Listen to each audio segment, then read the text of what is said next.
Hey everybody, this is Attorney Adam Ouellette.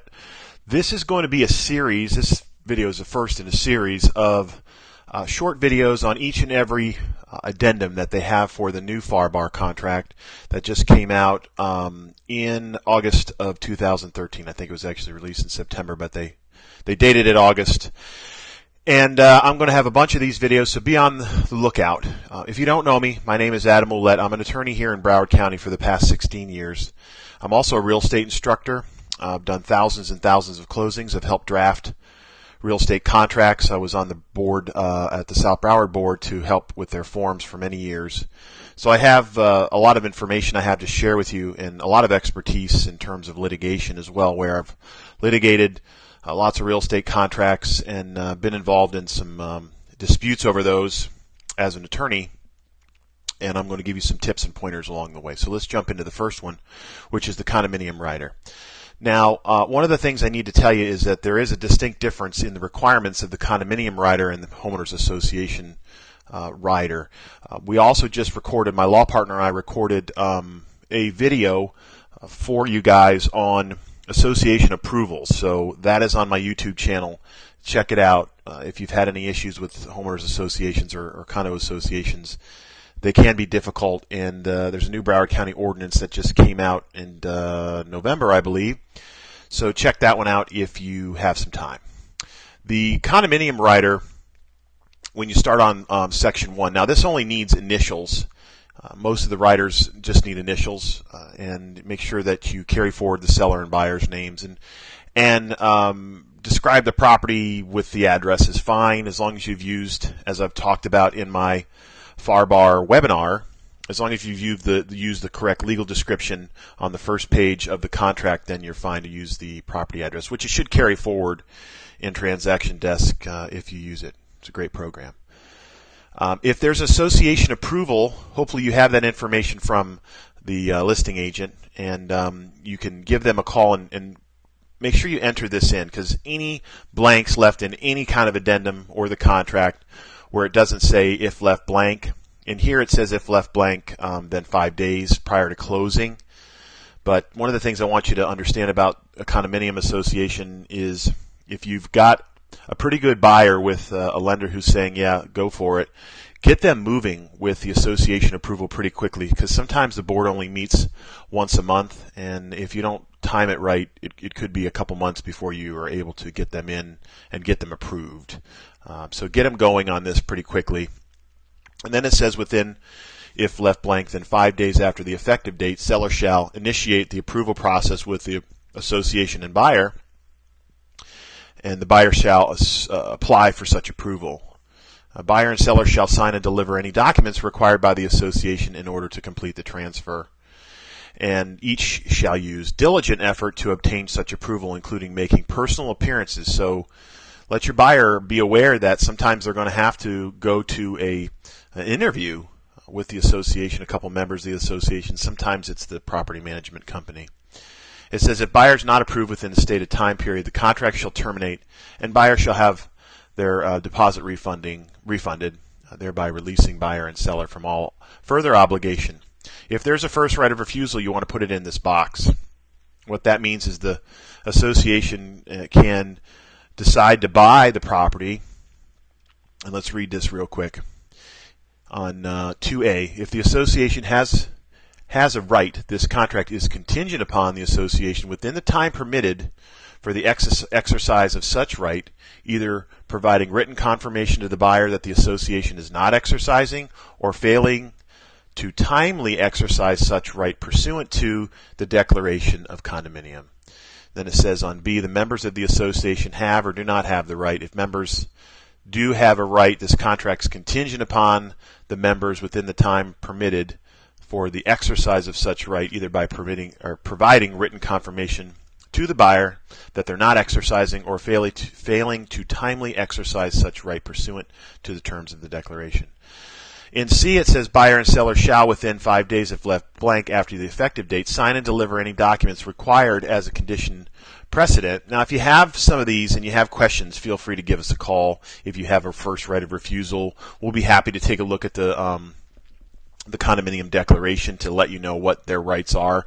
If you are the listing agent on a condominium that has first right of refusal, get that step up front and understand what's involved.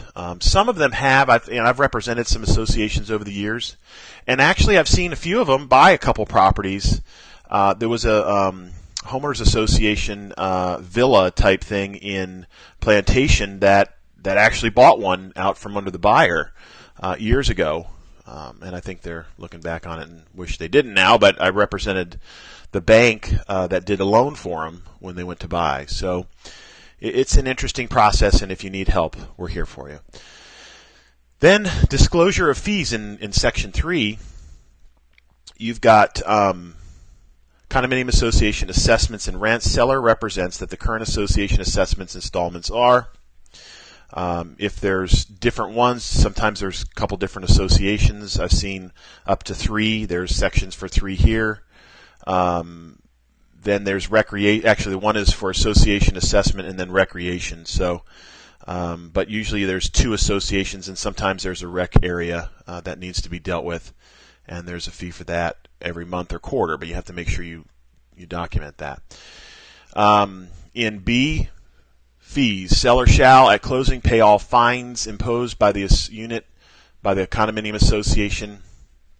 And it says if property is part of a homeowners association, you have to use the other disclosure. And when we get to that video, we're going to discuss it in depth. And there is a distinct difference in what has to be provided and what doesn't have to be provided in the homeowners association side, which look out for that video in probably a week. Special assessments and prorations. Here's where you're going to have to talk about whether something's pending, if the seller's aware of any assessments that have been levied by the association or that has been an item on the agenda or reported in the minutes within the last 12 months prior to the effective date. It's got to be disclosed because the buyer should be aware that there might be something coming and how much it might be. If a special assessment levied or pending exists, then you have to delineate who's going to pay for it and when. So this says, as of the effective date are disclosed above by seller and may be paid in installments. Then it says buyer or seller. If left blank, then buyer. That's an important one. If you leave it blank, then you're going to be having your buyer pay it. Shall pay installments due after closing. If seller is checked, seller shall pay the assessment in full prior to or at the time of closing. It says in 3, if special assessment levied or pending exists as of the effective date and has not been disclosed above by seller, then seller shall pay such assessments in full at time of closing. Now, the contract, let's talk a little bit about this now. The contract, the FAR form, as is form, talks about city and county special assessments. Those are different. So just be aware that the associations have special assessments, and in some instances so do the cities and counties. So make sure you understand the difference between the two. It says in 5, a special assessment shall be deemed levied for purposes of this paragraph on the date when the assessment has been approved as required for enforcement pursuant to Florida law and the condominium document listed in paragraph 5. Litigation, the seller's got to disclose if they're aware of any pending or anticipated litigation affecting the property or the common elements. Sprinkler system retrofit, 718.112, the association has voted to forego retrofitting its fire sprinkler system or handrails. That's if the association has foregone. Then prior to closing, seller shall furnish to buyer the written notice of association's vote to do such. Now, non-developer disclosure in Section 5, if you get the listing on a condominium, get this stuff up front. This is what I talk about in my live FAR workshops. I always say get the declaration, the articles of incorporation, the bylaws, and the rules, and a copy of the most recent year-end financials, and frequently asked questions and answers so that you can turn this stuff over as soon as you get a pending contract where there's a meeting of the minds between all the parties. So A, the buyer acknowledges that they've been provided all this stuff, and they've got 3 days excluding Saturdays, Sundays, and legal holidays prior to the execution of this contract. So they've been given this stuff before the contract was executed. And B, the agreement is voidable by buyer by delivering written notice of the buyer's intention to cancel within 3 days. So this B is given, it's when it's given to them after the contract is, or right around the same time. So they have 3 days from the time they get it, and B would be your option if they haven't been given it before there's a contract in A. Buyer's request for documents. Buyer's entitled at seller's expense to current copies of the condominium documents specified in 5 above. Buyer requests. Sometimes they won't request current copies. I'm not really sure why. If I was a buyer, I would want to review these things before they move forward, just to make sure they can comply. I've seen lots of people that own some kind of pickup truck and the condominium doesn't allow it, or pets, all kinds of various restrictions. So then buyer's receipt, you fill it in here. Buyer received the documents described in paragraph 5 above, put the date. If there's common elements where there's parking spaces, garages, stuff like that, it's good to list it here. Real important to list it here, actually. Inspection and repairs, the rights and obligations arising under paragraph 11 and 12 of this contract to maintain, repair, replace, or treat are limited to seller's individual condominium unit. So understand that. And then the Florida Statute 718 govern condominium associations and timeshares, mobile homes, and the DBPR and oversees all that stuff. So this is the first of multiple videos. Thanks for joining me, and I appreciate you watching. I hope you got a lot out of it. Have a great day.